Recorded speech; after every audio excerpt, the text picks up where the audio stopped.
જય શ્રી કૃષ્ણ, જય શ્રી વલ્લભ.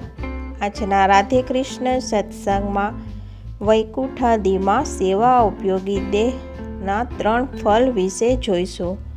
પણ તે પહેલાં આપ રાધે કૃષ્ણ સત્સંગમાં જોડાવા માગતા હોય તો લાઈક કરજો, શેર કરજો અને સબસ્ક્રાઈબ કરજો, જેથી આવતા નવા તમામ પ્રસંગો આપના સુધી પહોંચી શકે. તેમાં પહેલું છે અલૌકિક સામર્થ્ય. અલૌકિક સામર્થ્ય જીવાત્માની સાથે શરીરમાં સૂક્ષ્મ દેહ હોય છે. જ્યારે દેહ છૂટી જાય છે ત્યારે લિંગ દેહ પણ શરીર છોડી અને જીવાત્માની સાથે જાય છે.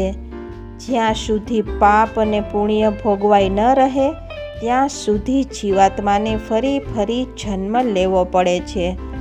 જીવાત્માનો મોક્ષ થાય ત્યારે લિંગ દેહનો પણ મોક્ષ થઈ જાય છે. પછી તેનું અસ્તિત્વ રહેતું નથી. શાસ્ત્રો કહે છે કે જ્યાં સુધી જીવાત્માની અહંતા મમતા સંપૂર્ણ ન છૂટે ત્યાં સુધી તેનો મોક્ષ થતો નથી. શાસ્ત્રોમાં અહંતા મમતા છોડવાના જે માર્ગો બતાવ્યા છે તે ઘણા મુશ્કેલ અને ખૂબ જ કપરા છે. આજના કાળમાં તે શક્ય નથી. આથી શ્રી મહાપ્રભુજીએ ખૂબ જ સરળ માર્ગ, પૃષ્ટિ અનુગ્રહ માર્ગ બતાવ્યો છે.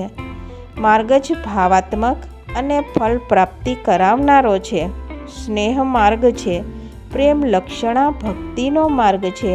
જે માર્ગે ચાલી અને શ્રી ગોપીજનોએ શ્રી કૃષ્ણ પ્રભુને પ્રાપ્ત કર્યા તે માર્ગ દૈવી જીવોને શરણે લઈને બતાવ્યો છે.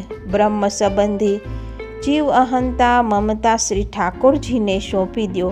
સેવ્ય પ્રભુની પૃષ્ટિ રીતે સમર્પિત થઈને સેવા કરો.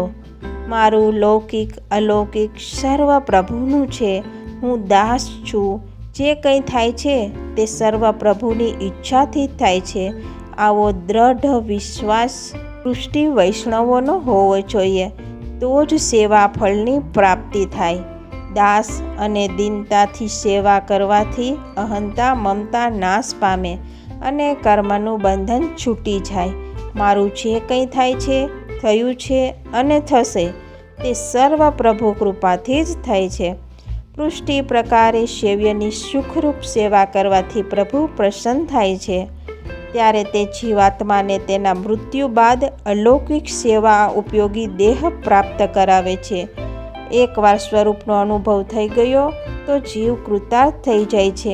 આથી દૈવિક દેહ પ્રાપ્ત થતાં જ જીવ ગોલોક ધામમાં ચાલ્યો જાય છે. કારણ કે એના આધિ દૈવિક દેહમાં શ્રી વલ્લભ પ્રભુ ભાવાત્મક બિરાજે છે. એને નથી કોઈ લઈ જતું કે નથી કોઈ સામે તેડવા આવતું. શ્રી વલ્લભ ભૂતલ લેવા આવ્યા. તેમની જ કૃપાથી મૂળધામમાં જવાનું છે. સેવા, સ્મરણ, ગુણગાન, ધ્યાન દ્વારા આ અલૌકિક દેહની પ્રાપ્તિ એ જ મુખ્ય ધ્યેય પૃષ્ટિ જીવનું છે. પૃષ્ટિમાં 3 પ્રકારના અધિકારી જીવો, ઉત્તમ, મધ્ય અને કનિષ્ઠ. સાધારણ કે તે જ પ્રકારે 3 ફળ અલૌકિક સામર્થ્ય, સાયુજ્ય અને વૈકુંઠાદિમાં સેવા ઉપયોગી દેહ.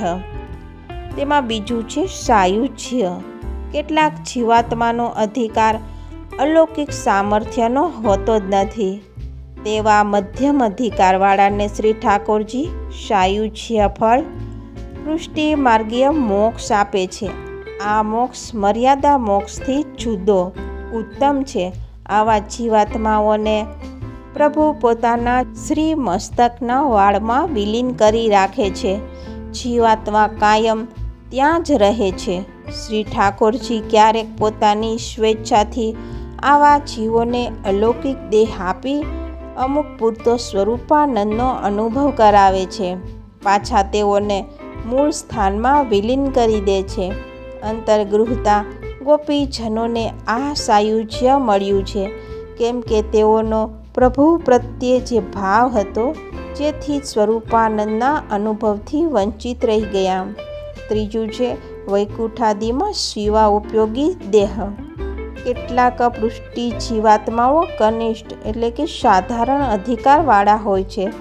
તેઓને ગોલોકધામમાં પશુ, પક્ષી, વૃક્ષ, લતા, જલચર વગેરેમાંથી કોઈ પણ યોનિમાં જન્મ મળે.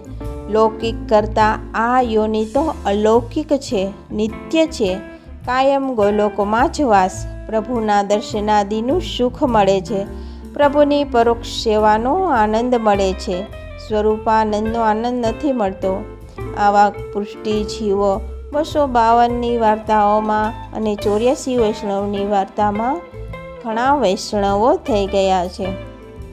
તો આ સાથે જ આપણે આજના રાધે કૃષ્ણ સત્સંગને અહીં વિરામ આપીએ.